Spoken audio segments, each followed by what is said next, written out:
Okay, now I've talked about what I was able to do to become a four-time memory champion, but there's also other things that are in there that I think are crucial to point out as well.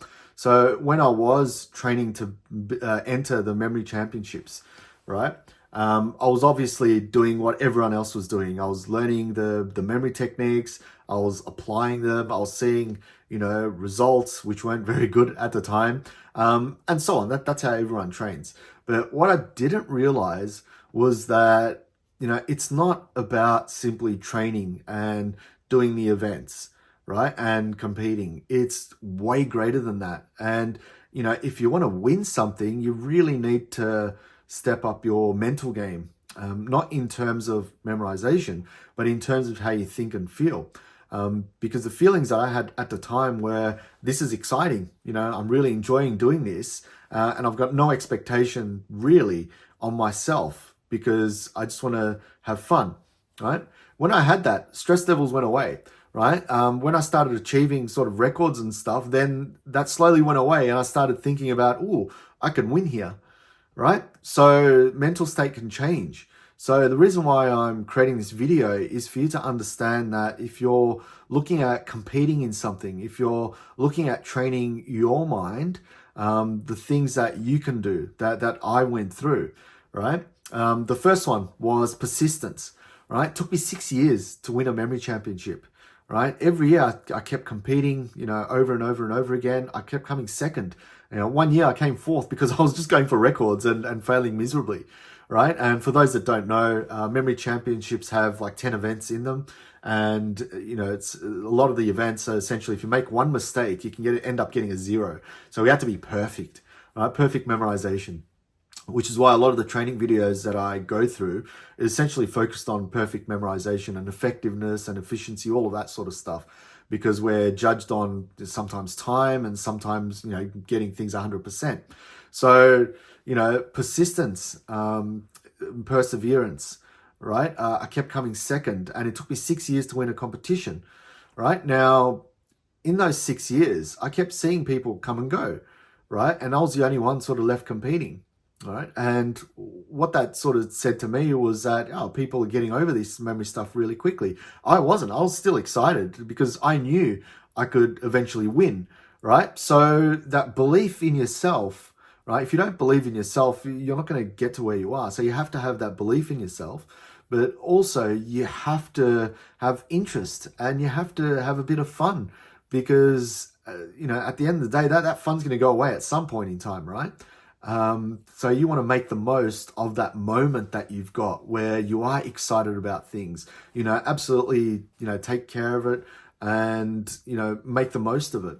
Because when things go down, you either leave or you need like special willpower to keep going. I don't have special willpower to keep going. That's not a particular skill of mine, but I do have interest.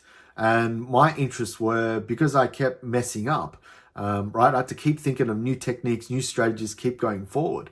And the beauty was that because I was coaching people, right, in just basic memory strategies while I was doing the competitions, I learned a lot more because when you start training people, you start learning a lot more, right? So that's if you know a few memory techniques and strategies, go teach people because that's going to help you build that skill up as well. Anyway, getting back to what I was talking about earlier. So perseverance, your persistence, and then making sure that you have interest in that particular thing as well, and not to leave it, when you're, I guess, still working on that skill, right? Because let's say you're working on that memory skills for 2-3 years, and you plateaued out, and you just leave it, saying, okay, this is good enough for me. There's nothing wrong with that, but that's sort of stopping at a point where you can achieve some amazing stuff. And I'm not talking about, winning competitions or anything like that. I'm talking about, being able to communicate with people in the best possible way, being able to remember speeches and being able to, connect on a deeper level with people, right? These sort of stuff are quite, I guess, ingrained in memory techniques and strategies because if you focus on building that skill, that's going to help with those skills and things like creativity, problem solving. My goodness, I took myself into a problem solving business because I got better and better and better at memory, right? It wasn't necessarily about remembering better. Now it was about, I can solve these problems because I trained my brain. My brain is fit. And if your brain is fit, you can do so many different things. So perseverance, interest, persistence is in there as well. And not to stop, because if you stop, just like physical training, let's say you go to the gym and exercise, right? You got to a certain point and then you just stop. What's going to happen, right? It's easy to see the change in physical, but it's not so easy to see the change in mental. So that's why we have to keep going, so that we can notice it in our head, not so much other people, because they just see you as you, but it's for you. Do it for yourself. Right. So after those 6 years, what happened was that I realized, all the things that I was doing, and I couldn't really get to number one if I kept doing the same things over and over again. So I had to try something different, get out of this insanity.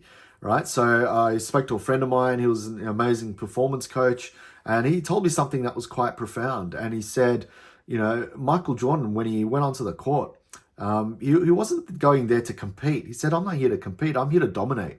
And that just totally blew my mind. I'm like, wow, dominate. That's my goal. I want to dominate, And immediately my interest, my excitement grew to a whole new level, because now it's like, I don't want to just survive. I don't want to just compete. I want to absolutely dominate. And I had a vision of what that might look like. So I got to work. All my goals, all my targets, everything was ridiculously high, right? Something that I'll probably never achieve. But as they say, you shoot for the stars, you sort of land somewhere. I don't know the exact saying. I have to test my memory now. But I did that. I trained, not trained really hard, but I trained a bit smarter, going for those better records. And I ended up winning 4 years in a row that I entered these competitions, right? So trying to find not a better way to work, but try and find that impetus, that one little spark that gets you there. Now, the spark, again, that could have purely been luck, but I put myself in that position. I chose to see my friend who can help me out, whereas before, it was just by myself. Do you see what I mean? So seeking out opportunities as they arise, going and connecting with people, reading those books, doing those courses, getting some coaching yourself, right? That's going to give yourself more and more opportunity to get lucky, or to hit a point where you go, you know what? I know what's left now. I know what to do. And then the rest is just execution. That should be the easiest bit, the execution. If you know what to do, then you execute. If you don't know what to do, and you keep doing stuff, you're not going to get anywhere. So you have to know, in order to, get somewhere, you have to know what to do. So that was what I essentially did. And from then on, once I got better and started winning competitions, then again, the pressure just went all of a sudden. And when you have no pressure on yourself, then you tend to perform a little bit better, which is ridiculous. I don't know how that happens. But that's what I did. There was no pressure on myself. So now when I trained and did all these exercises, I went for all these records because there was no pressure to essentially get them, right? And the last two competitions, I ended up almost doubling the next best person's score, right? Because of that, because I was going for domination. So change of mindset, change of approach, change of I guess scenery, and once you get all that, that's when you start to do things that you've never been able to do before. And, all of this really comes into trusting yourself, trusting your ability, believing in yourself. Because if you don't believe in yourself, none of it will happen, right? None of the successes will happen, right? And even if you fail trying, at least you could say, you know what, I tried my best. I tried my best and still didn't succeed. That's good enough, right? May not be good enough in, say, competition, or, if you're remembering a speech and you forget, but you're going to learn from it and know what to do next time around, right? You're never going to essentially get everything the first time around. If you do, good on you, right? But you're going to learn along the way. And with that learning, you got to sort of take yourself back and understand, well, what did I take from this learning? What can I do better? And believe that you can do it, because if you believe it, my goodness, you can definitely achieve it. So I'm not saying that in a cheesy way. I'm trying to say in a way where you know what you need to do, and you have to believe that you can do it, right? Not just doing it, but you have to believe it, because that's the reality. You know, it's not like, yeah, believe it, you can achieve it, go for it, girl. No, nothing like that. This is believing in your process and sticking to it, because if you can stick to it, then you create focus. If you're constantly doing new things, nothing's going to change, because you haven't built that mental pathway. You haven't built that resilience, right? You have to build that pathway. It's like going to the gym and exercising. If you do it for consistently for a long period of time, you're going to see results, right? If you keep changing your gym routine, right, every so months or whatever, you're working different parts of the body, they're all going to get benefit, but things aren't really going to change if you want a certain muscle groups to improve, right? So it's just like that. You're going to create focus. So hopefully that's giving you something. This is more of a longer video, but I just want you to understand what it really takes to, I guess, be successful in, you know, competition or something like that, because it's way more than just doing the task that's needed to get there. There's a lot of mental stuff going on. If you can take care of that, you can definitely take care of everything else. So if you like this video, please hit the like button. I think it helps me out with the YouTube algorithm, all that sort of stuff. And if you've got any comments below, feel free to comment down below. I'm happy to sort of help anyone out. And I'll see you in the next video. Cheers.